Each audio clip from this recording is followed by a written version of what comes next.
Assalomu alaykum hamyurtlar. Mana navbatdagi obyektimizni ishlatib topshirdik. 2025-yil 19-dekabr. Tashqarida qor sovuq.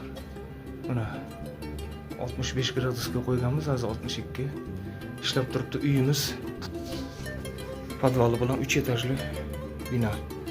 Mana teplo pollari ham bor. Podval, balkonlar bor, hamma tomon teplo pollar qilingan. Ishlab turibdi, mana Xudoga shukr. Issiq suv, sovuq suv ta'minotlar hammasi mana qilingan. Ishlab turibdi.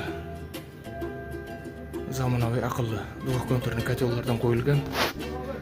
Shunday xizmatlar kerak bo'lsa, murojaat qilaverasizlar mana.